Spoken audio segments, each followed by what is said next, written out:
Hey everyone, this is Dr. Pollock. I'm here broadcasting from my own bizarre coronavirus bunker, which is my living room.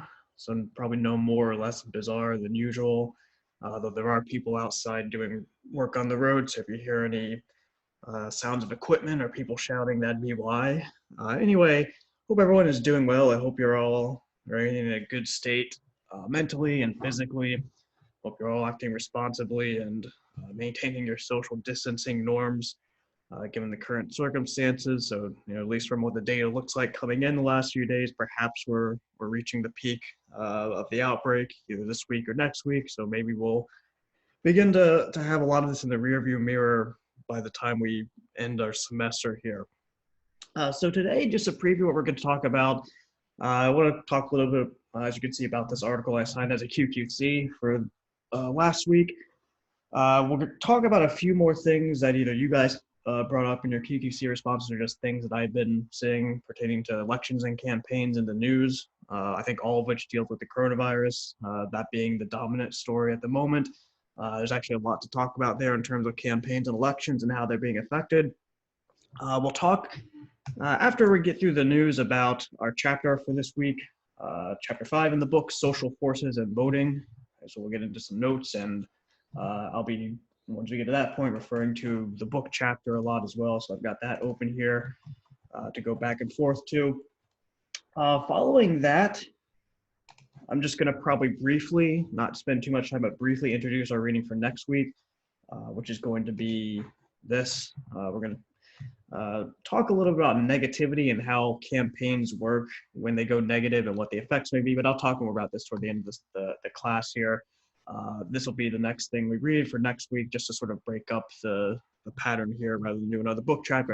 I figured we'd talk about other things. So this is a article that you'll be reading, and I'll talk more about that toward the end. So just to start out with here, before getting into this discussion, one final thing I wanted to mention, again, just to reiterate from last time, I'm having Zoom office hours, another session on Wednesday. In general, though, even if you can't stop by there, if you're somebody who has any concerns or questions about the course, our transition to the online format, or just in general concerns that you want to run by me, feel free to send me an email. Feel free to request a Zoom appointment outside of the standard virtual office hours. Just please keep me informed and keep me up to date with any difficulties you're having. Correspondence is going to remain a key here as we go forward and attempt to successfully complete this semester. Okay, so to start out today, let's just talk about this QQC article a little bit and probably use this as a segue into some other things that are going on in the world of elections. So here, you all read this and submitted your QQC. This is an article focusing on Joe Biden mostly, but it's really something that speaks to the overall state of things in the election, right? So we've got this really unprecedented situation, or at least a situation that has very little precedent.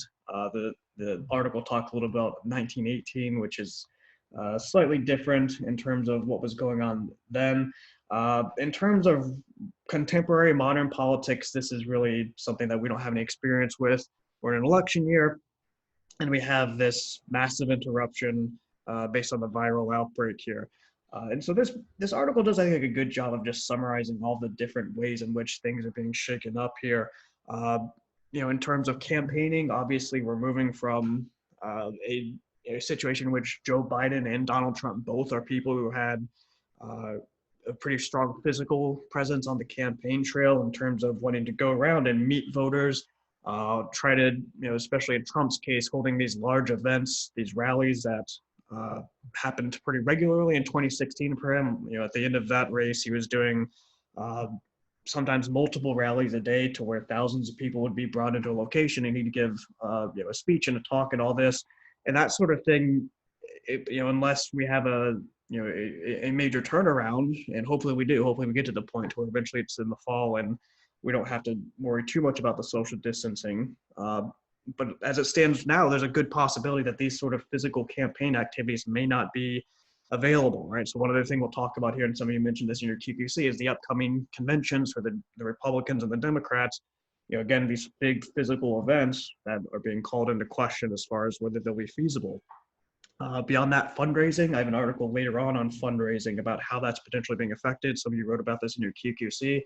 How do you go about it? So a couple of difficulties, not just the actual means of attracting fundraisers, but just people's financial ability to contribute to these campaigns is potentially going to be interrupted based on all the job losses and all the economic interruptions. Turnout is obviously something that's a major concern here.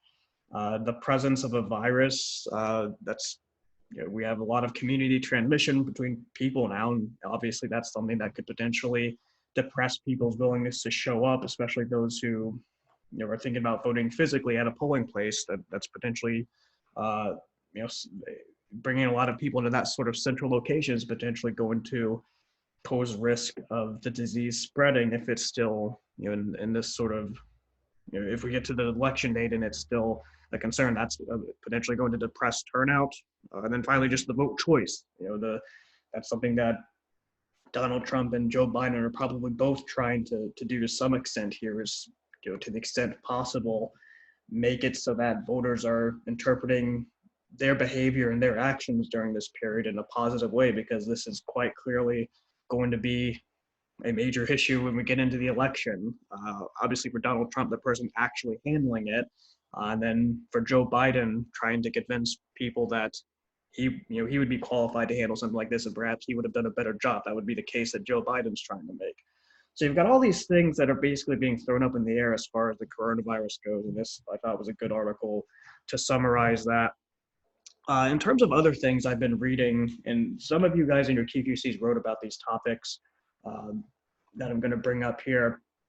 A lot of just interruptions that you've probably heard about in terms of the primaries. We're still, this article talks about Joe Biden here, who I guess at this point, it wouldn't be totally off the wall to call him the presumptive Democratic nominee. There's still a Democratic primary going on to where you have Bernie Sanders still in the race. You've had some people speculating on, I guess, New York Governor Cuomo, something weird happening to where the Democrats try to put someone else in, which I think that's mostly in the realm of conspiracy at the moment. But in terms of the primary, Joe Biden seems to be the person who has clearly overwhelming odds of being the Democratic nominee. However, you have a bunch of states that were going to vote that had to postpone and potentially, cancel. I don't know what the actual contingency plan is there, but states that were going to have their primary that ended up not being able to do so. Okay? So here's the list, right? You can see big states here, New York, Georgia here. This was one in which, if you believe what the reporting is saying, this was the state in which Joe Biden was planning to win, obviously. He's somebody who's had a lot of luck, maybe not luck, but he's had good outcomes in southern states so far, Georgia obviously being a place that he could have won by a lot. And there have been reports saying this was his plan. He was planning to win Georgia and say, okay, the race is basically over, and use that to transition from the primary election to the general election. And so these have all been states that have been canceled, and we're sort of in this situation where I think most have moved on from the primary, right? So it's not really the actual primary between Bernie Sanders and Joe Biden is not receiving a ton of attention at the moment, but still, in a technical sense, Joe Biden does not yet have a majority of delegates that he's going to eventually need to win at the convention. Okay, so that's something that's still sort of up in the air, exactly what happens going forward there. One other thing here, so these are states that have postponed their primaries. If you've been following the news the last few days, Wisconsin is actually a state that, after a bunch of governmental wrangling and some input from various legal entities over the last few days, they're actually having their election today. Okay, so this is a situation in which, I guess first of all, the backdrop here is that the governor is a Democrat, the state legislature is controlled by Republicans, and so when that happens, there's often difficulty in getting the various parts of government on the same page. Anyway, though, so this is something that, I'm not totally familiar with why this took so long, but the governor here and others, have recognized that maybe this isn't maybe there are considerations here that are preventing us from having the statewide primary election here, which is happening today. There's a primary election for the Democratic presidential nomination. There are other primaries, and there's also a state Supreme Court election here. So Wisconsin being a state that has elections for the Supreme Court, that's also happening. I guess this Monday actually, so yesterday, or maybe been Sunday, the last few days, the Democratic governor decides that he wants to attempt to cancel or postpone, I should say, the election to a later date. Prior to this had been something to where he had called the state legislature back into session to try to get them to do something about it.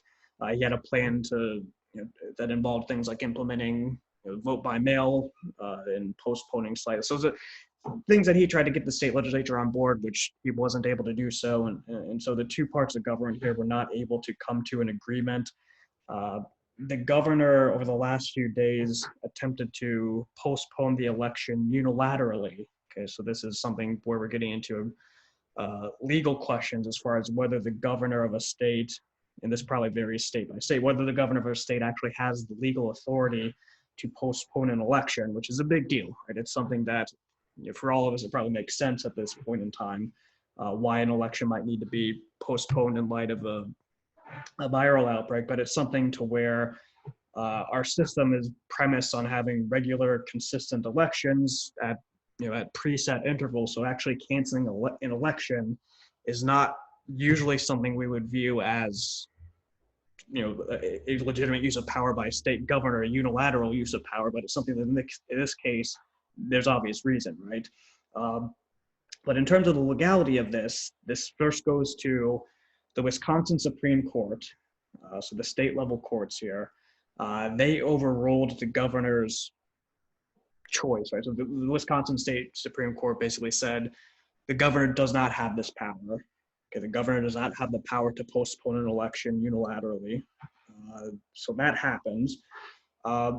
There's a separate question here as far as the vote by mail situation. So this is a situation in which many, probably most, I think, at this point, of the voters who are participating in the Wisconsin election are attempting to vote by mail, and there's questions as far as whether or not all of the ballots have been sent out. I think that I read something like 12,000 or in one article, and then there's another article that said there even more than that had not yet been received by those requesting them. And so there's a question as far as whether vote by mail was going to work out for people who wanted to do that rather than show up to a physical polling place. The question, and this goes to federal court now. The question here, the governor also proposes allowing mail-in ballots to be received up until April the 13th. Okay, so a week from now, about a week from now, whether or not that was allowable under the law, right? So normally under Wisconsin law, the ballot would have to be postmarked by the election day.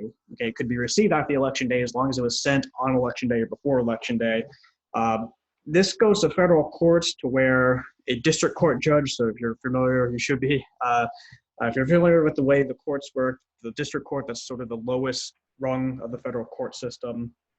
A district court judge says, okay, this is allowable. We're going to let people submit their ballots up through April the 13th. Eventually this goes to the Supreme Court. So the Supreme Court puts a stay on the lower court order in this case.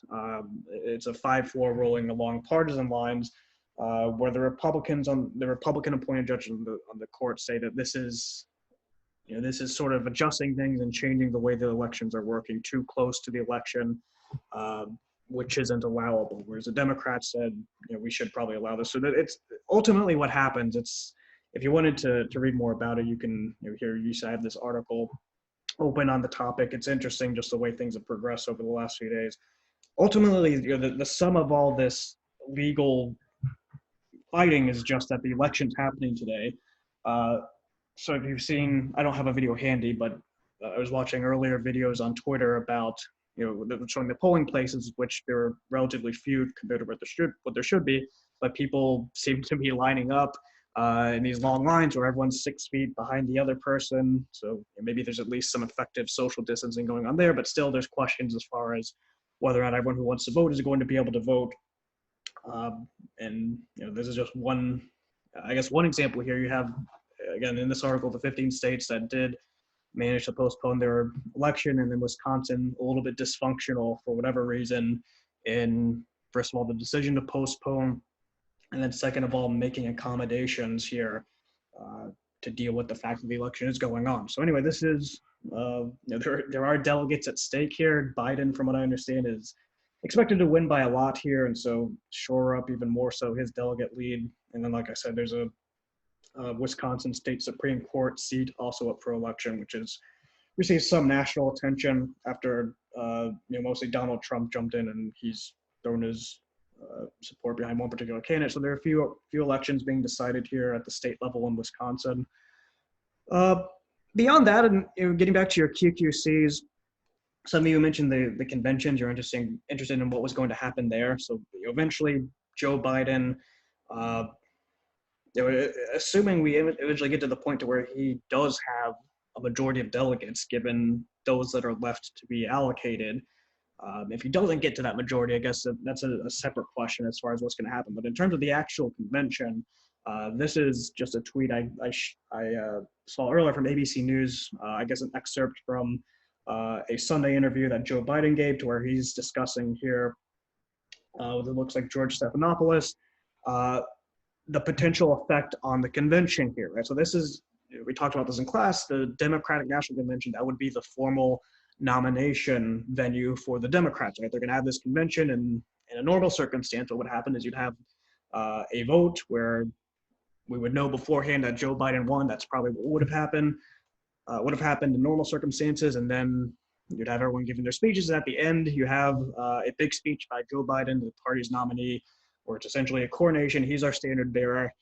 He's going to go out, and we're going to throw all our support behind him. So usually these conventions are meant to be these big events to gain a lot of attention and start, have a good start to the official general election campaign, right? So in this case, it's not clear that's going to be able to happen. Actually, so the convention was scheduled for July. It's now been rescheduled for August, and it's still sort of unclear as far as whether or not, the Republicans are making these same decisions, right? It's unclear whether or not the actual physical convention can actually occur here. So this tweet, here's a video which I'll play. Maybe I won't play it. It's a little bit long at 2 minutes. But this is just in the interview. George Stephanopoulos asked Joe Biden about the convention, and Biden brings up this possibility that it may be a virtual convention, right? Which I don't know what that entails. A virtual convention, maybe a Zoom meeting or something like that, in place of the actual Democratic National Convention, and then possibly also the Republican National Convention if they elect to do the same thing. So it's just another way that things are changing and potentially being interrupted. It would be, in terms of campaigning, it would be a blow, I think, to probably Biden more so than Trump. This is where the challenger, probably has the biggest audience outside of the debates that he's going to get throughout the campaign. And again, the point here is to give this speech to where you have tens of millions of people watching and give your pitch for why you should be voted into office. And if it's a virtual convention, I don't know whether it's going to get the same amount of attention. I don't know if I don't know if a speech by Joe Biden inside of his bizarre coronavirus bunker has the same effect as a speech that he potentially gives in front of tens of thousands of people in the audience. And Wisconsin is where they're going to have the convention, and then millions of people watching. So I don't know. We'll see how this goes. No final decision has been made, but I thought that was just interesting. Joe Biden's perspective here on the prospects for the Democratic National Convention. I would imagine if it's possible to do this safely, they'd probably prefer to have a physical convention rather than a virtual one. So that's something to stay tuned with respect to. A few of you also wrote in your QQCs about the means of voting, the potential here specifically that these alternative ways of voting, specifically mail-in, might be more useful in this case rather than in-person voting given the circumstances. And so this is something else I've read about also in the news here. If you paid attention to just a general, discussion of election-related matters here over the last several days, there's been, a social media movement trending as far as potentially expanding vote by mail for this election. Here you see this is an opinion piece in Politico. This would, if you're interested in reading any of these, you can probably search these and find them pretty quickly on Google. It's just somebody's opinion, I guess, in this case. Not, this is would be a professor here from Ohio State who wrote this particular article, and it's just discussing here, a fairly intuitive argument, I guess, that here in November we're potentially going to be in a situation in which the coronavirus is still a threat, right? I mean, in terms of what the experts are saying, it's potentially going to take on a seasonal nature to where maybe it comes back and starts spreading again to some extent in the fall. If we're in that situation and people are still taking these steps to avoid physical meetings, then perhaps physical voting, in-person voting is not going to be wise. And so this author is just suggesting we need to expand vote by mail so that it's available everywhere. We need to put in place specifically protocols and rules to where we avoid legal ambiguity. Okay, so we talked about these, or I talked about a second ago, the legal challenges here in the court cases surrounding Wisconsin. So this author is saying, first of all, we should expand mail-in voting, and we need to put in place rules so that we know clearly how it's going to work to avoid extensive court battles. Okay, so there are a couple different layers here. I think it makes sense, the argument here to some degree, that if we're going to do vote by mail, we also need to put into place a lot of different, a lot of additional legal conditions to make sure that we know how it's going to work, how ballots are going to be counted, what the circumstances are in which a ballot could be challenged and potentially thrown out if it's not legitimate or something like that. And so in general, it's a pretty big challenge here, this instituting vote by mail. In one of the press conferences that Trump's been having, I think a couple of days ago, he was asked about this, and he was very hostile to it. Brought up the potential for fraud that he perceives. Others would bring this up as well, and so there are legal questions, I guess, in terms of how do you get vote by mail instituted quickly, first of all, and instituted in such a way in which it doesn't bring up additional legal challenges to call into question the legitimacy of the election. I don't know that the specific threat of fraud is really that big of a threat, as much as just, according to this author, having ambiguity in how these votes are counted, what the criteria are for accepting or potentially rejecting them, and avoiding a case in which we have to go to a court, or the Supreme Court perhaps, and have them decide the election basically based on ambiguity in the vote by mail. I mean, you can look around the country, and vote by mail, generally speaking, it works out. Yeah, this article talks about where legal challenges have arisen or unusual situations. So, for instance, there was questions as far as the Florida Senate race last year. Here we're talking about a 2008 Senate race involving Al Franken, which there were irregularities in the vote by mail, which led to an extended legal challenge. And so the author here is just saying, vote by mail, it should be expanded based on the current situation, but we also need to put into place firm legal standards here by which the system would operate. In terms of the prospects for this actually being expanded, some of you asked about this, and are we actually going to be able to vote by mail? It'll vary state by state.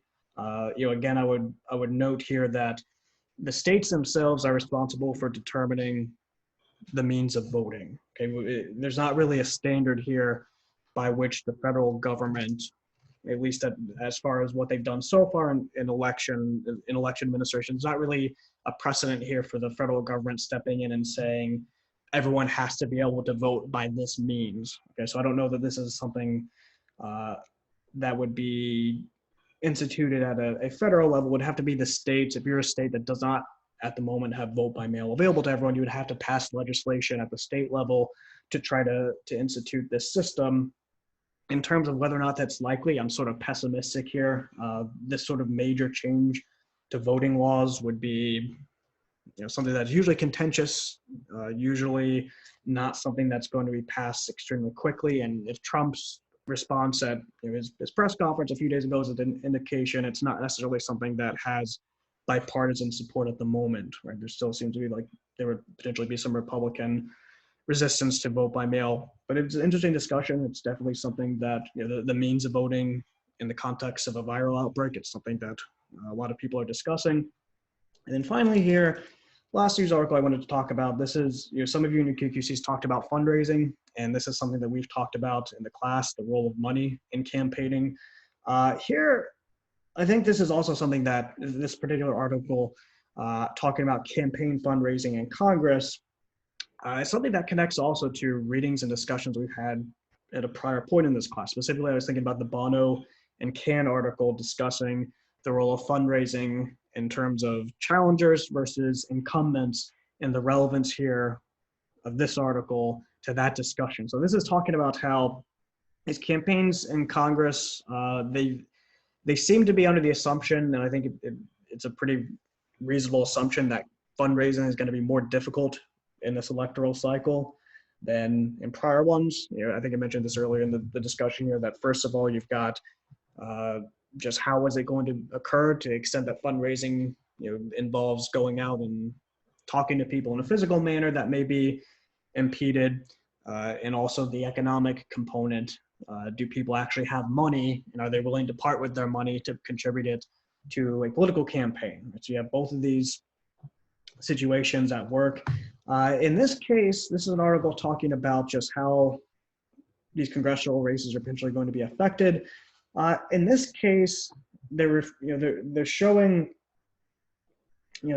so far it hasn't been a dramatic decrease, but the money that is being that's being reported to the FEC, we talked about this a little bit. It's a lagged indicator, right? So if you're a campaign, you have to make either quarterly or you can opt into monthly reports to the FEC. So it's possible that the fundraising numbers have not gone down to the extent that they will yet.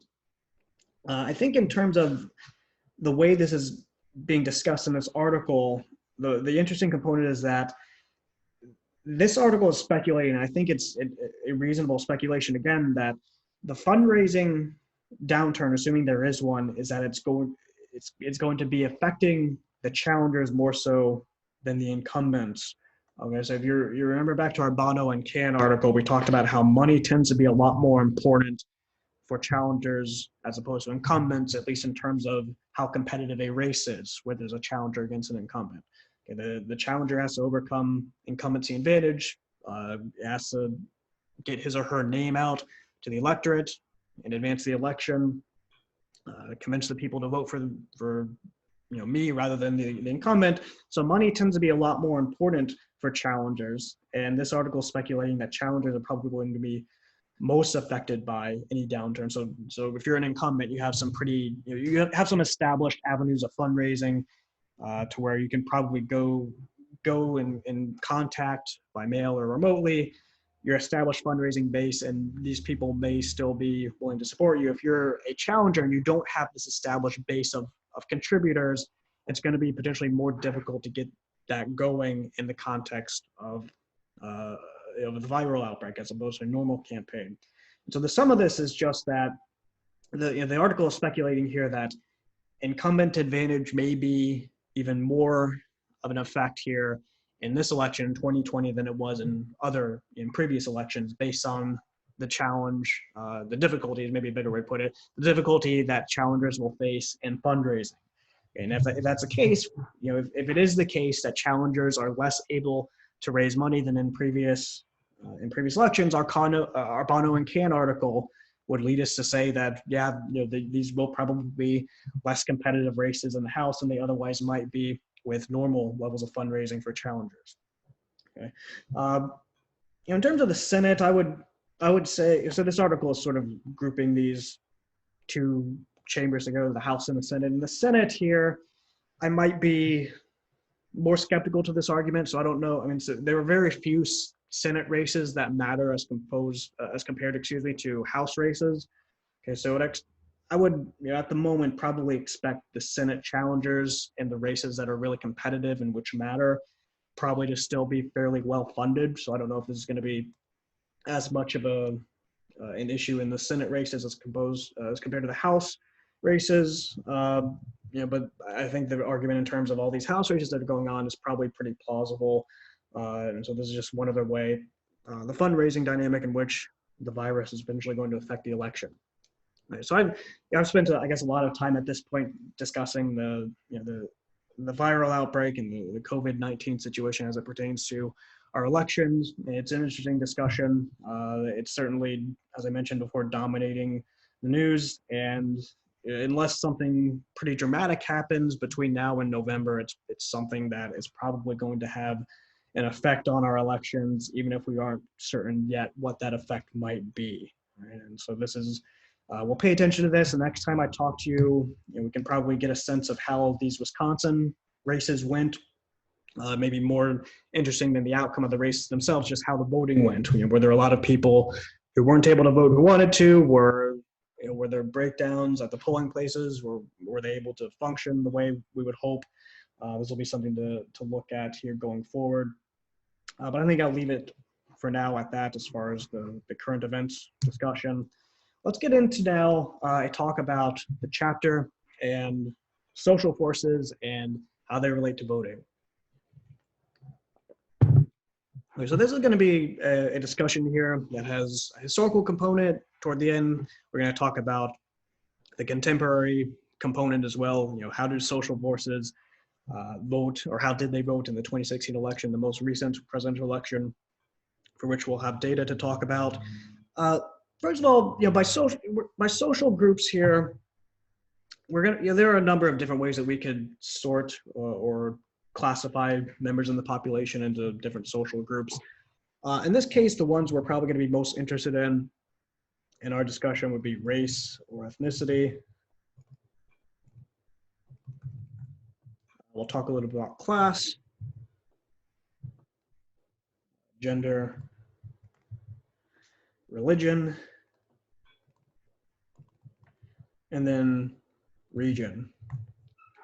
So these are all different social groupings for which we can administer a survey and ask people in different groups, who did you vote for, and get a sense of what the different voting patterns are within each group. This is where, we'll talk about this probably more so to the end of class, this is where our ANES data come from. Right? We talked about the ANES at various points so far in the class so far.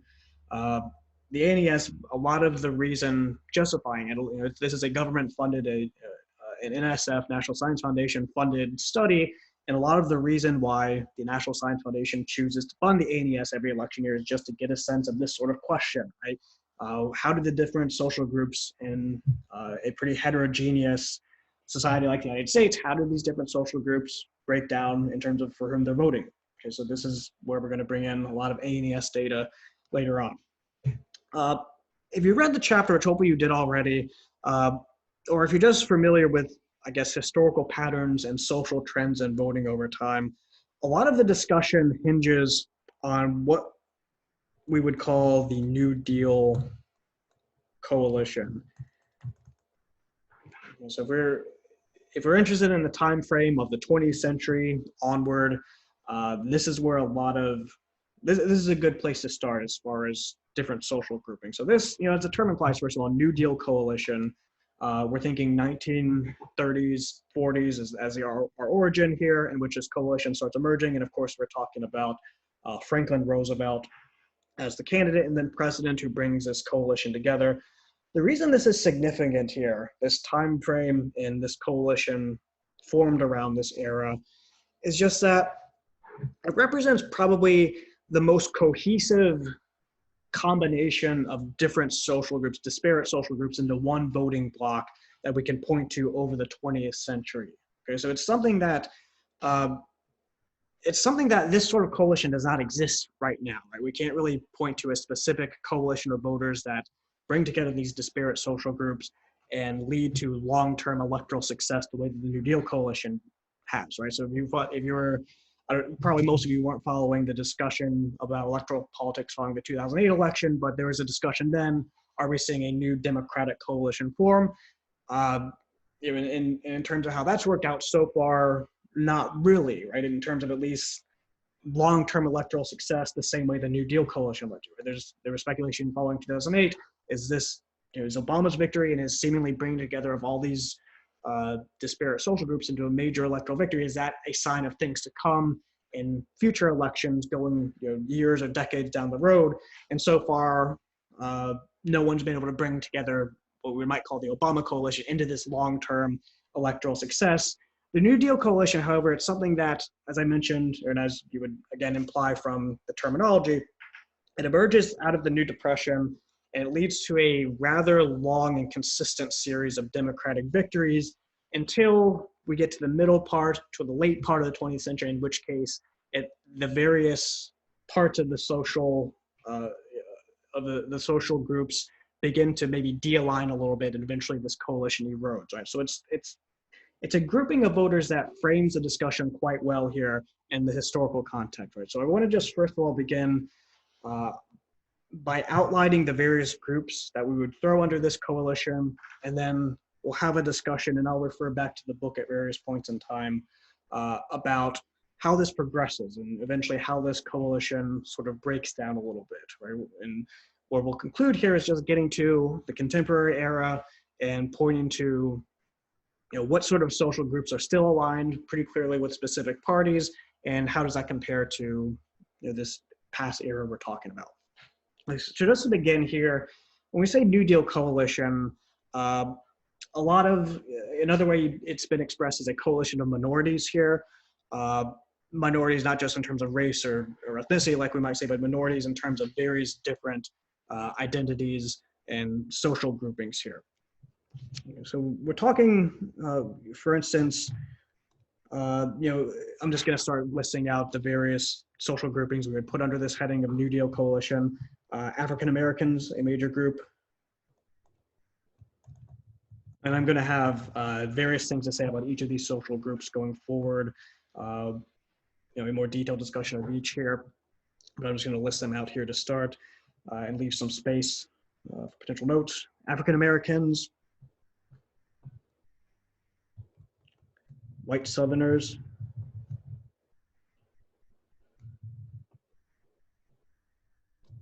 Union voters, or we refer to as working class voters.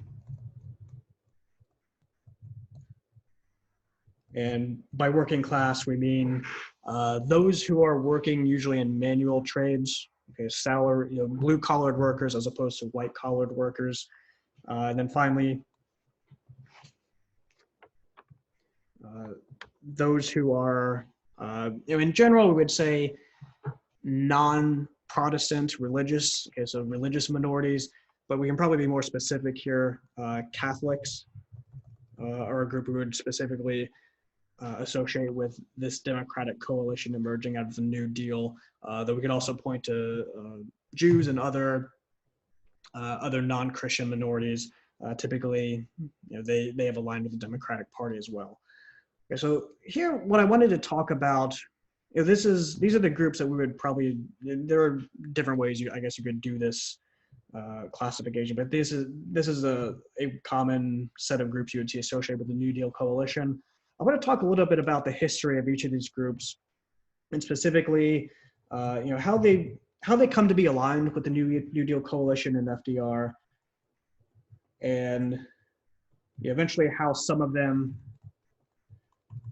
become de-aligned with the Democratic Party, to where eventually the New Deal coalition no longer really exists as this cohesive group of different social categories. Okay, so let's start out talking about, we'll just go in order, I suppose, and I'll go back and forth to various points in the book where there's interesting data on each of these groups.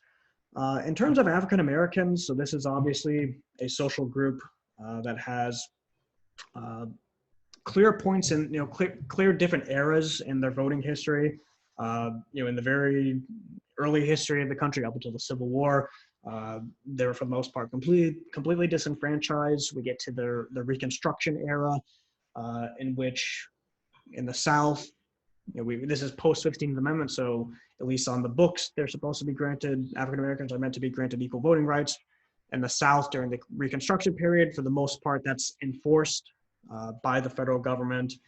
When Reconstruction ends and we get into the Jim Crow era, there's widespread disenfranchisement of African Americans in the South. And then finally, we get into the Civil Rights era and onward, in which actual, de facto voting rights are enforced again by the federal government. And in the modern era, we talked about turnout rates among African Americans more or less equalizing with whites. Okay, so that's the rough history in terms of the voting eligibility, both in practice, in terms of legality of African Americans. In terms of their actual partisan allegiance, they, up until this Great Depression era, in which what you're talking about in the New Deal coalition, African Americans were a pretty reliably Republican voting bloc. Okay, so the Republican Party, Lincoln was the first Republican president. The Republican Party was, predominantly in the northern part of the country during the Civil War period. The Democratic Party associated with the South, and during this period, all the things that came with the South in terms of race relations. And so up until this point in time, African Americans were a pretty reliably Republican voting bloc. During the Great Depression, they're brought into alignment with the Democratic Party, first of all, as a result of FDR. And this is their allegiance is solidified as we go forward into the Civil Rights era as well. So this is a discussion I think that the book brings up multiple points in time. But the Civil Rights era begins to, first of all, politics in the country begins to become centered around civil rights as the major issue at this point in time. And the Democrats, this is getting to the 60s at this point, the Democrats, specifically Lyndon Johnson, takes a pro-civil rights stance. Getting into the 1964 election, Barry Goldwater, the Republican Party, at least their standard bearers take an anti-civil rights stance at this point in time, at least in terms of the legal approach to it and the federal versus state component.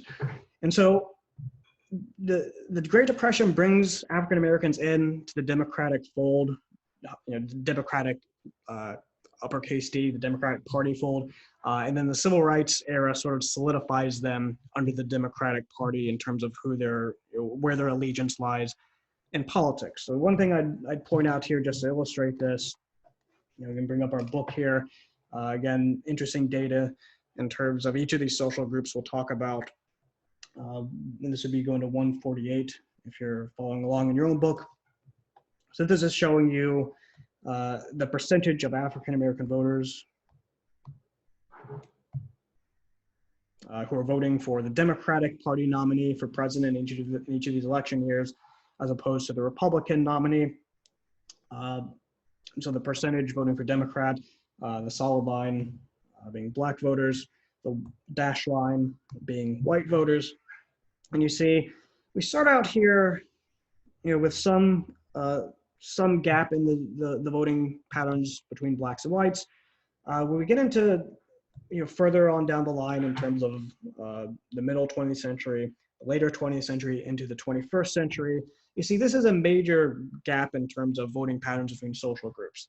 That in the 30s, going on to the 40s, where black voters are brought into Democratic allegiance, they stay that way. And in fact, these differences have been pretty dramatic here in the modern era, right? So you see, depending on which election you're looking at, black voters have gone usually in the high 80s, up into the 90s in terms of their vote proportion for Democratic candidates, whereas whites, you'll see, not as far in one direction or the other as far as the voting proportion, but sort of, if you take it as just the broadest look of white voters, without breaking it down into any further sort of subgroupings, in the last several elections, white voters have, more so in terms of where the majority is lying, not gone with the Democratic Party. So the majority of white voters are not voting for Democrats.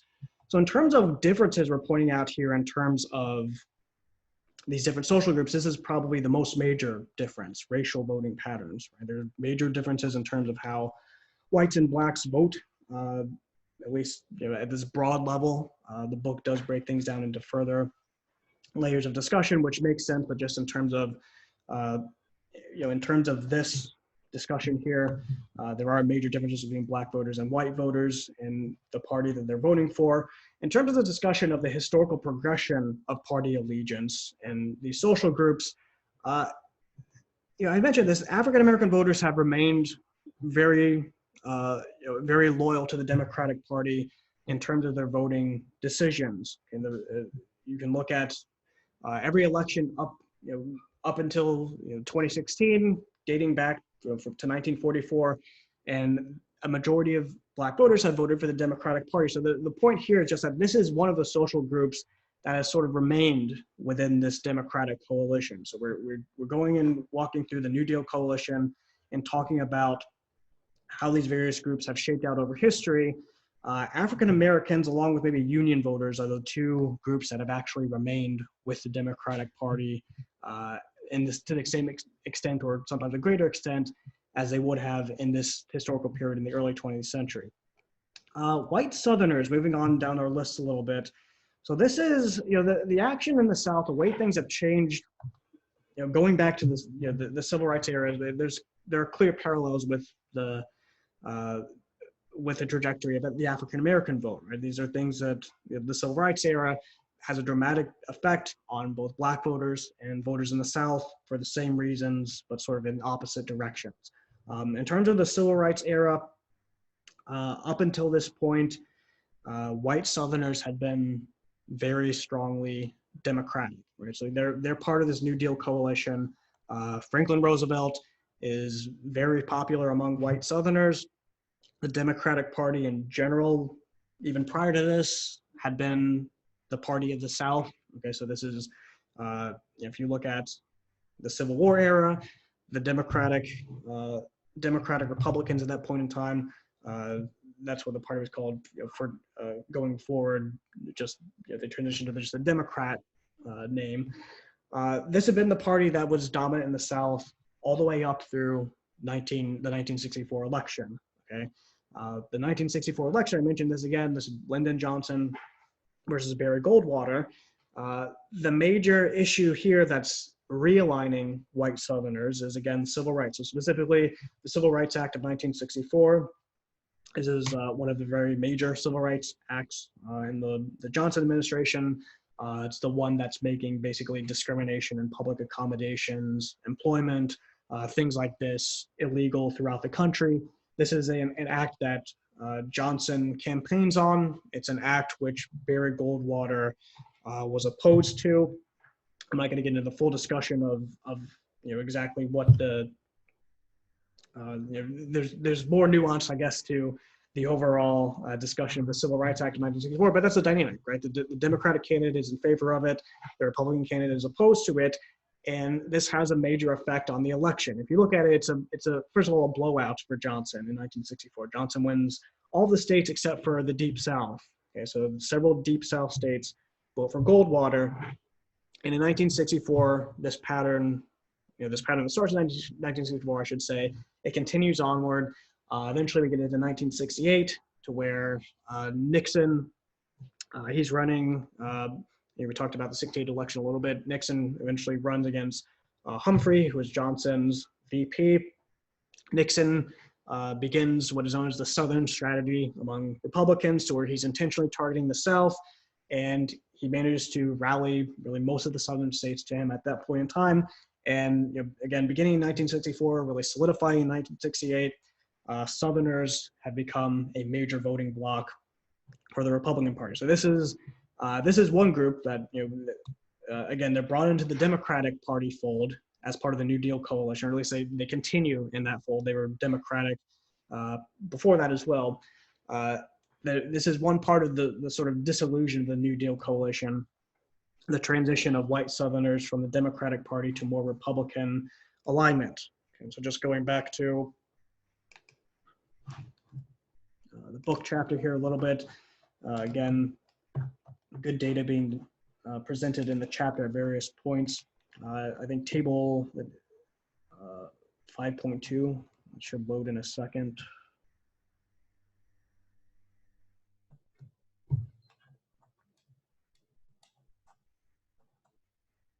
So this is a table that just goes through all these different social groups and has interesting comparisons of them. In terms of regional voting, what this should really be labeled as is Southern voting, because when it says regional, it's really, if you look at the footnotes, this is voting in the South.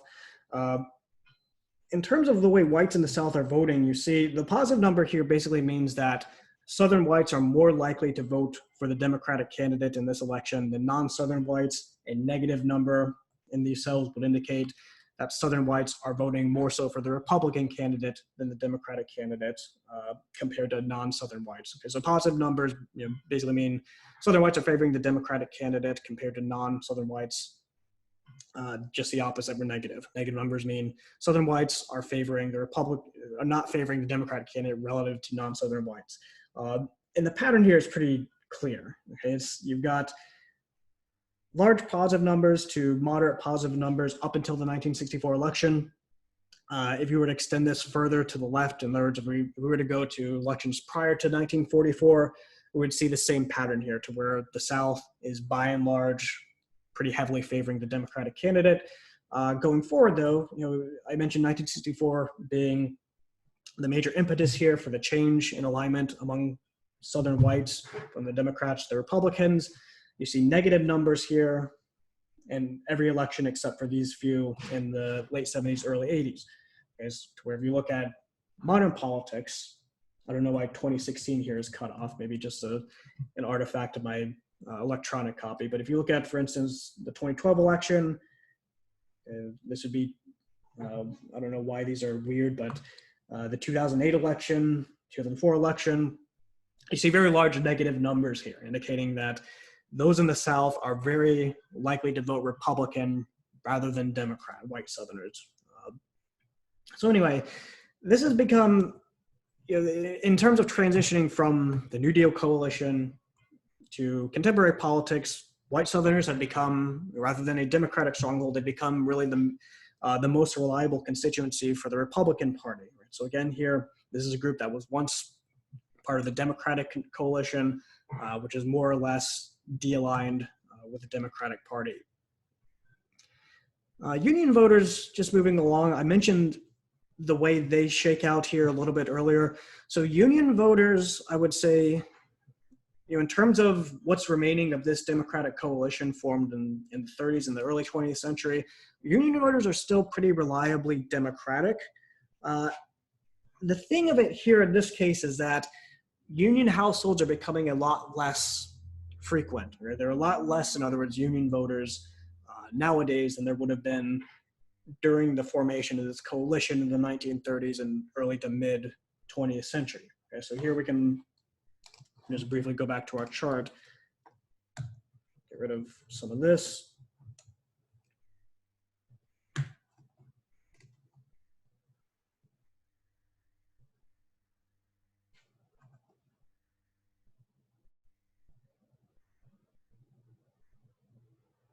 So apologies for the loading, but you look at the chart here for union voting, and whereas the numbers for Southern voting are going from a positive number to a negative number, indicating a switch from Democratic allegiance to Republican allegiance. For union members, you see that throughout the 20th century up until these current elections, they've remained in the Democratic column. So again, the positive number here indicates that union voters are more likely to vote for the Democratic candidate in these presidential elections than non-union households. Okay, and so the extent to which this has been the case has varied a little bit, right? So you see, here in this election, which I guess is 48, if I recall correctly, this would be 1948. Very high allegiance. Okay, so the Democrats are really cleaning up on union households. Here, this would be, if I recall correctly, 2008. I guess I can scroll up, but my computer's having issues with that. Just point being that there's been some variance in terms of the degree to which union households have been allied to the Democratic Party, but they have still remained in the Democratic column throughout all this time, which looks like that was 2008. Okay, so this is again a component of the New Deal coalition that has remained in the Democratic column, but again, just unions have become less common. Union households have declined in their numbers. Working class, so again, we're getting now into parts of the New Deal coalition that have not remained necessarily as strongly democratic. Working class voters, again, those who are in manual trades, those who are sort of hourly workers, who are generally speaking would be lower income, blue collar types rather than white collar types. In this case, let me go back and show you a figure rather than a table. There's an interesting table here that's contrasting the voting patterns of working class versus middle class here. Okay, to where in this chart, the solid line is the percentage each election of working class voters who are voting for the Democratic Party candidate. The dash voter, the dash line being middle class voters. So this is the contrast. Our middle class voters, oftentimes white collar, oftentimes making more money than working class voters. And you see here in these early elections, there's a pretty big distinction. There's some distance, and in some of these elections, there's distance between what working class voters are doing, who they're voting for, as opposed to middle class voters. What we see here, going into our contemporary political era, starting sort of the 80s going forward, there's very little distance between working class voters and middle class voters. Okay, so this is just to say the influence of class has become less salient, less important here in recent elections. This video is going long, so I'll try to be more, I'll try to institute more brevity and leave it at that, but just the influence of class has become basically not really that important. So this is another way in which this coalition has not really stayed that relevant. It's dissolved over recent decades. Finally, in terms of religion, Catholicism was historically, up until the last few decades, until relatively recent times, Catholics very heavily identified with the Democratic Party. Okay, so if we go back to our book here, there's one final chart I'd like to show you.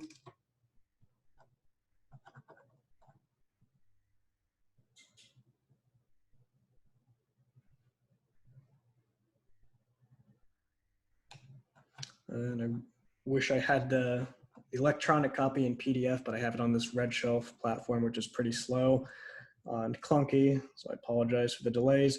But anyway, this chart is showing you 5.5 here. Across all these elections, the voting breakdown between Protestant Christians, Catholic Christians, and then Jewish voters.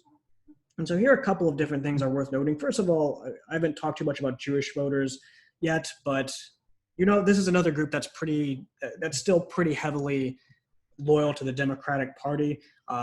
They're not really, we talked about the African American vote being also very loyal to the Democratic Party. The Jewish vote is not as significant as the African American vote to the Democratic Party, just based on the numbers of voters we're talking about. So I think the book talks about the Jewish voters accounting for a couple of percentage points of the Democratic vote, whereas African-American voters up to about a quarter, depending on which election we're talking about.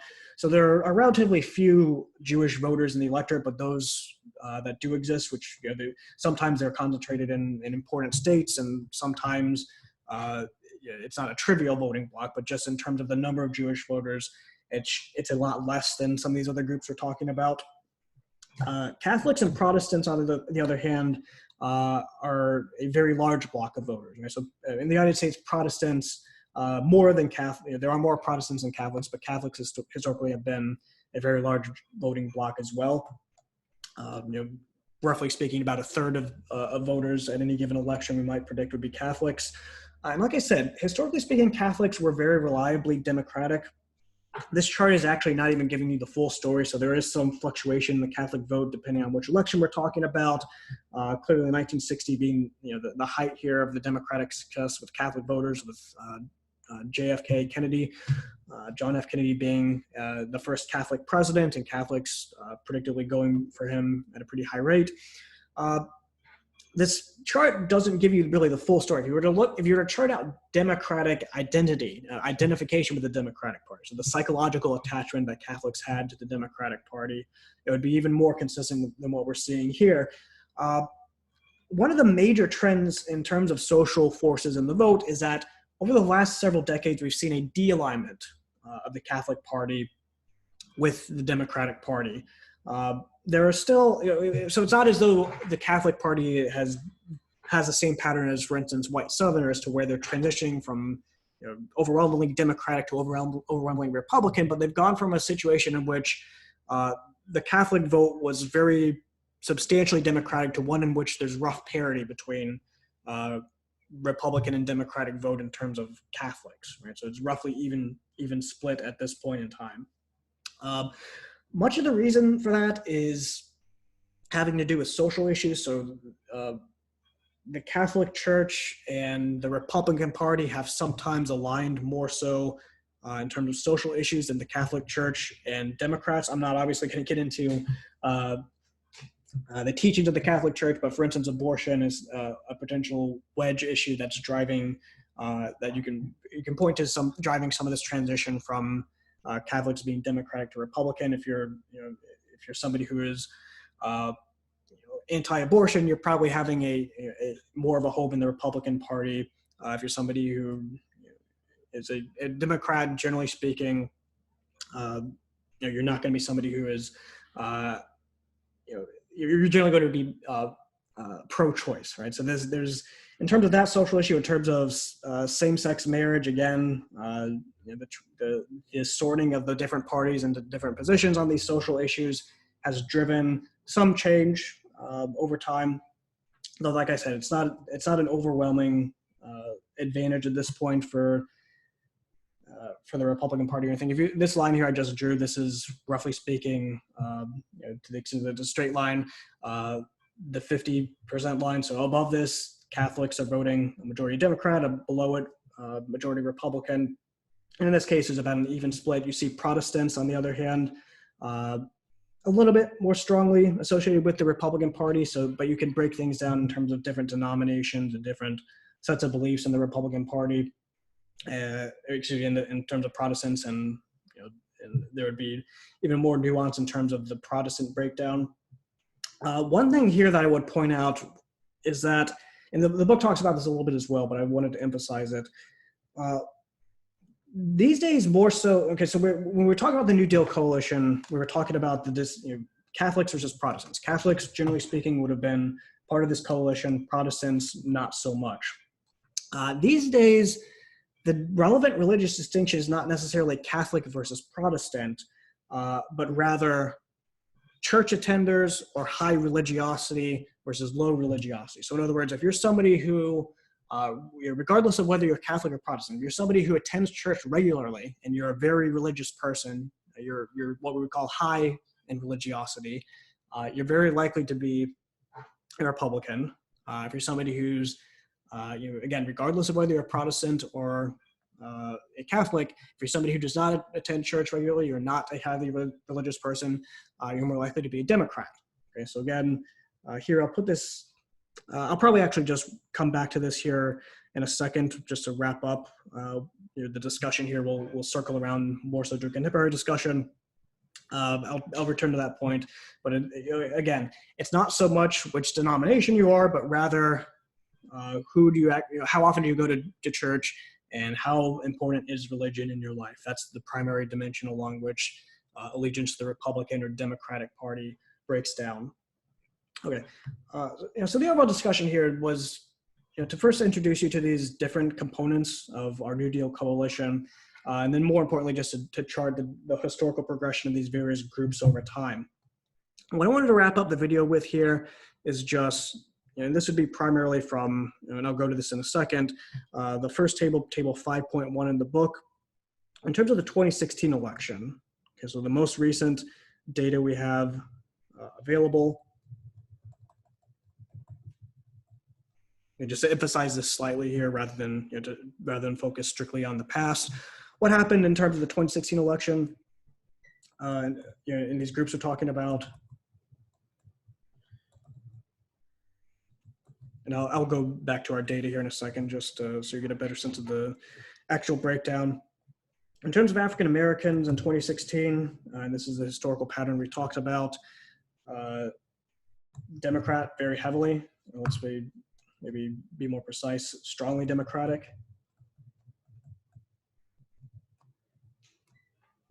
In terms of whites, okay, so here again, we're talking about white voters as a block rather than breaking them down into different categories, which would maybe give us different discussion, more nuanced discussion. But just looking at whites as an overall block, moderate advantage, not a moderate advantage for the Republican Party in 2016 and recent elections going up to that. They're not voting as uniformly with the Republican Party as African Americans are voting uniformly for the Democratic Party, but there is a moderate advantage, and I'll again return to the data here in a second just to show you the extent. Latino voters, so encompassing various different Hispanic voters of various different backgrounds, just grouping them under one category if we were to do that. Latino voters had we'll say, somewhat strong. I don't know how we want to put this. Somewhat strong allegiance to, I'll just, use better language, strongly Dem. The point I want to make here is just that it's not as strong of an advantage among Latino voters as it is for African Americans for the Democratic Party, but it's a pretty substantial, right? So Latino voters are voting in favor of the Democratic Party more strongly than whites are voting for the Republican Party. So it's not just a moderate, what I characterize as a moderate advantage, but rather a strong advantage for Latinos in this case. Women, we haven't talked about gendered voting yet. In this case, again, what we'd characterize as a moderate Dem advantage in 2016, and this is something you can see historically as well.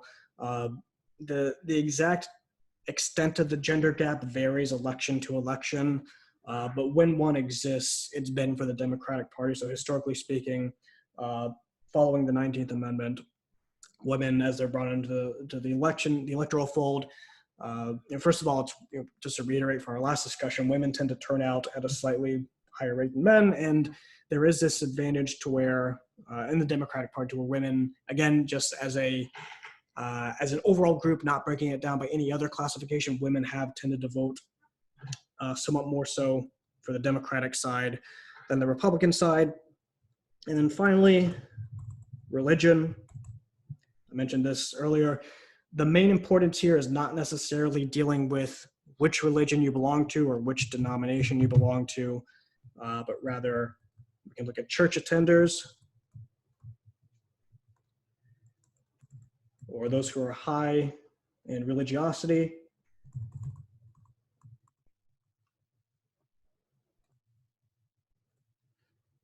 A clear advantage to the Republican Party in this case, right? So this is, again, de-alignment between the denominations. We're no longer that interested in whether you're a Catholic or a Protestant. We're really just looking at how important is religion in your life, and if it tends to be very important, you tend to be a Republican in modern politics. And if you're interested in looking at the data that's underlying this last section I put on the board, this would be the first table in the book chapter. I'll just bring it up briefly here. My computer will load.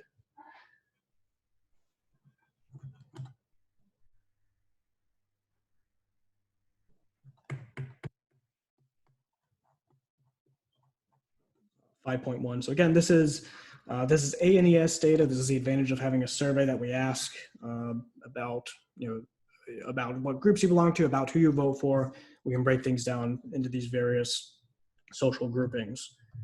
It's 2016.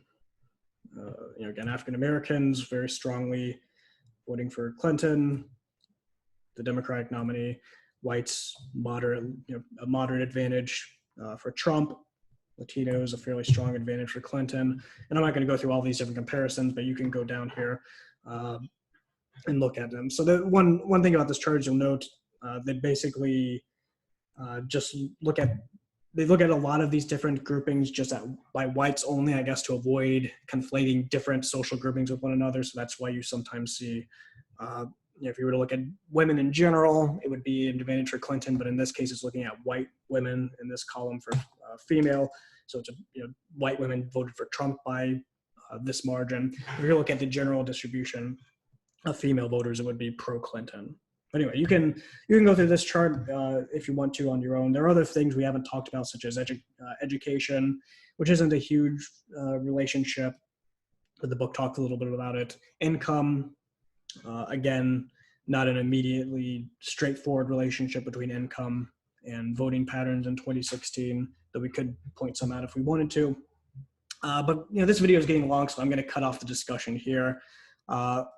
One thing here I'd leave you with is just for next week, we're going to be changing things up a little bit. Rather than having another book chapter, I'm going to assign an article, this one by Yana Krupnikov, who is no longer at Indiana, now at Stony Brook University.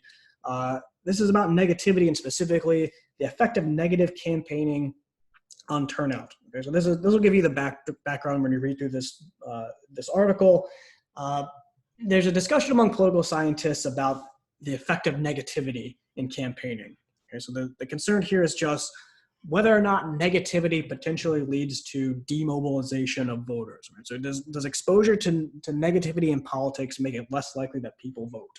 The argument here is just that people hear candidates constantly insulting one another.